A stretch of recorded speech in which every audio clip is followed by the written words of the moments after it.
कहानी जो सोच बदल दे। एक राजा ने अपने सैनिकों को सड़क के बीच में एक बड़ी चट्टान रखने के लिए कहा। चट्टान को बीच सड़क में रखवाकर राजा ने अपने सैनिकों से छुपकर उस चट्टान पर नजर रखने के लिए कहा कि देखना कि उस चट्टान को रास्ते से कौन हटाता है। लोग उस जगह पर आते रहे और जाते रहे, लेकिन किसी ने भी उस चट्टान को रास्ते से हटाने की कोशिश नहीं की। उस चट्टान के पास से लोगों के गुजरने वालों में राजा के कुछ करीबी लोग और शहर के बड़े व्यापारी भी शामिल थे, और उनमें से कुछ लोग तो राजा को ही कोसने लगते थे कि क्या राजा इस चट्टान को भी रास्ते से नहीं हटवा सकता। लेकिन किसी ने भी उस चट्टान को रास्ते से हटाने का प्रयास नहीं किया। ऐसा काफी दिनों तक चलता रहा। एक दिन एक किसान अपनी सब्जियों के साथ उधर से गुजर रहा था। उसने चट्टान को रास्ते में पड़े देखा और सोचा कि सबको इस चट्टान की वजह से कितनी तकलीफ हो रही है। उसने अपनी मजबूत लाठी से उस चट्टान को एक तरफ धकेलने की कोशिश शुरू कर दी। काफी कोशिश के बाद वह उसे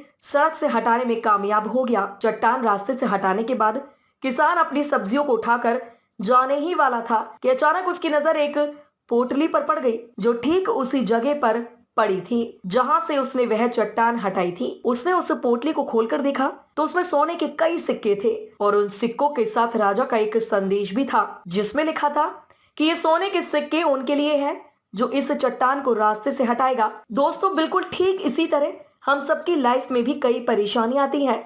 कुछ लोग उन परेशानियों से बचकर निकल जाते हैं और कुछ रास्ता बदल देते हैं, और चंद लोग ठान लेते हैं उन परेशानियों का हल निकाल लेने की।